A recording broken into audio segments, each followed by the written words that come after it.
Hello friends, welcome to JDH education academy. So आज के studio में बात करेंगे कि किस तरीके से आपको declaration of asset and liabilities 2024-25 को भरना है।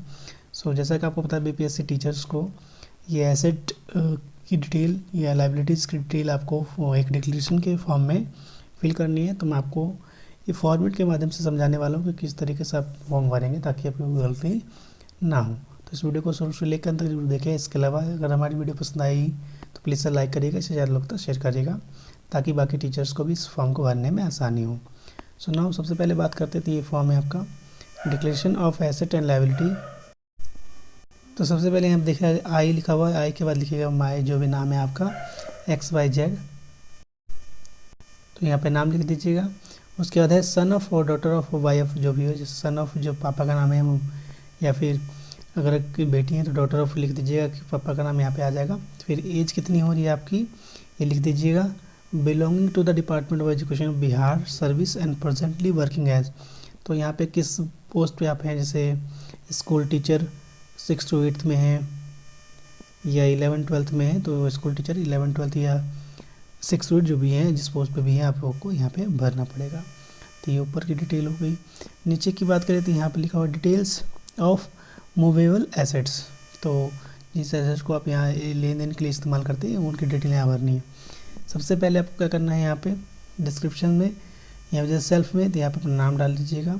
स्पाउस नेम यानी अपने जो वाइफ का नाम है वो डाल दीजिएगा। इसके अलावा डिपेंडेंट वन नेम में अपनी मम्मी का या पापा का नाम लिख सकते हैं, जैसे पापा का नाम यहाँ आ गया और मम्मी का नाम यहाँ आ गया। या फिर डिपेंडेंट ऑफ 3 ST, जैसे बेटा बेटी हैं तो इसका भी नाम यहाँ पे आप डाल सकते हैं। सो अब सबसे पहले कैश की बात करें तो सेल्फ में वैसे मान लीजिए आप कितना रखते हैं, कैश 500, 1000 रुपये जो भी रखते हैं ये फिल कर दीजिएगा। सेम आपकी वाइफ के पास कितना है रखते हैं कैश 500, 1000, या फिर नहीं है तो आप एन भी कर सकते हैं। सेम ऐसे ही पापा का या मम्मी का जो लिखेंगे आप यहाँ पे 300, 400 जो भी आपको फिल करना है, 500, 1000 रुपये वो आपको यहाँ पे फिल कर देना है। डिपेंडेंट 3 अगर नहीं है कोई तो एन आप कर दीजिएगा।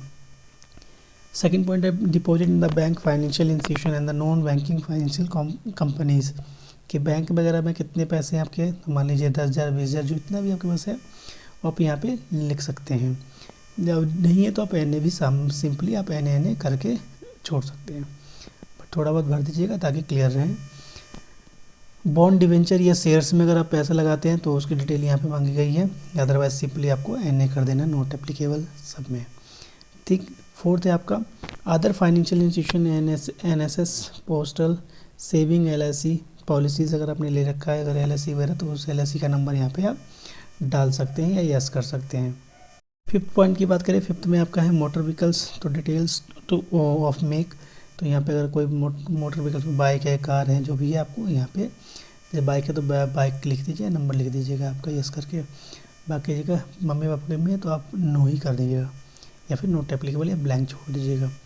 नेक्स्ट ज्वेलरी है तो आपके पास उसका वेट कितना है आपको यहाँ फिल करना है, जैसे आपके पास कितना है, आपका पापा के पास कितना है, वाइफ के पास कितना है ये डाल सकते हैं। अगर नहीं है तो आप सिंपली एन कर दीजिएगा और आगे बढ़ जाइएगा। इसके अलावा 7th पॉइंट है आपका other assets such as the value of claims या इंटरेस्ट, कोई आता है आपका, यानी कोई पैसा आपने उधार दे रखा है जिस पर आप इंटरेस्ट मिलता हो तो आप यहाँ पे वो लिख सकते हैं, अदरवाइज सिंपली आपको एन कर देना है। तो ये फर्स्ट पॉइंट क्लियर हो गया होगा।